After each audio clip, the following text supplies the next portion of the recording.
Assalamualaikum warahmatullahi wabarakatuh. Saya Melkia Helena Tandri, mahasiswi PAI semester 6. Di sini saya akan melanjutkan resu mata kuliah Public Speaking dengan tema pentingnya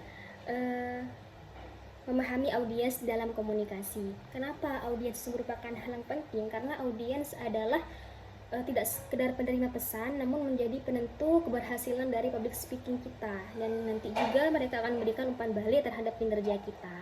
Nah, bagaimana cara menganalisis audiens? Ini ada beberapa analisis. Yang pertama ada analisis demografi, misalnya berupa mencari tahu usia dan gender audiens kita. Tentu beda. Kita berbicara di depan audiens yang berusia di bawah 20 tahun dengan yang di atas 20 tahun, seperti itu.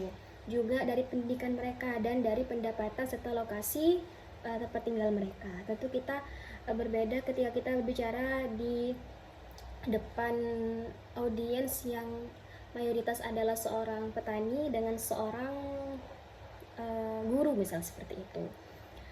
Selanjutnya adalah apa yang mereka alami, atau bisa kita sebut sebagai analisis situasi, bagaimana emosi mereka, dan apa saja sih kebutuhan mereka, apa saja harapan mereka, dan apa saja pengetahuan dasar mereka, seperti itu, karena itu sangat mempengaruhi.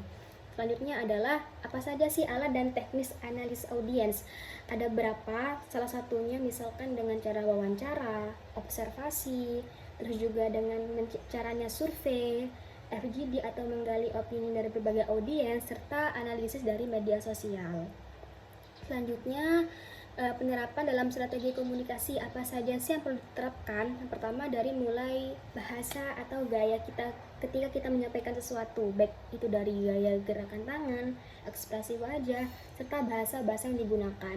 Setelah itu juga ada media yang kita gunakan, apa saja sih media yang relevan dan menarik untuk kita jadikan alat sebagai teman dari public speaking kita. Selanjutnya ada isi pesan. Isi pesan tidak kalah penting, karena bagaimana nanti pesan yang kita sampaikan, argumen yang kita sampaikan bisa berpengaruh kepada audiens kita itu tadi. Selanjutnya ada waktu. Nah, waktu ini juga sangat penting, tidak terlalu lama dan tidak terlalu singkat, atau bisa kita sebut sebagai waktu yang efektif. Selanjutnya adalah ini ada studi kasus keberhasilan karena memahami audiens. Saya bacakan. Kampanye kesehatan yang sukses menggunakan bahasa yang sederhana, produk teknologi yang laris sesuai dengan kebutuhan pasar, dan gerakan sosial menyeluruh melalui menyentuh emosi audiens gitu. Nah, maksud di sini adalah bahasa sederhana, kampanye kesehatan mudah dimengerti. Nah, dengan bahasa yang sederhana, kampanye yang kita sampaikan, opini yang kita sampaikan, pesan yang akan kita sampaikan itu akan mudah dimengerti oleh audiens. Yang kedua adalah kebutuhan pasar. Kita harus mengetahui apa saja sih kebutuhan, harapan dari audiens kita, supaya apa? Supaya argumen yang kita sampaikan, baik itu tentang produk, baik itu tentang apapun itu akan mudah diterima oleh para audiens. Dan terakhir adalah sentuhan emosi. Ini juga sangat penting. Kita tidak hanya sekedar menyampaikan pesan kita, opini kita, tapi kita harus memiliki koneksi dengan audiens dengan menyentuh emosi mereka melalui gerakan ekspresi wajah, bahasa yang digunakan, dan lain sebagainya.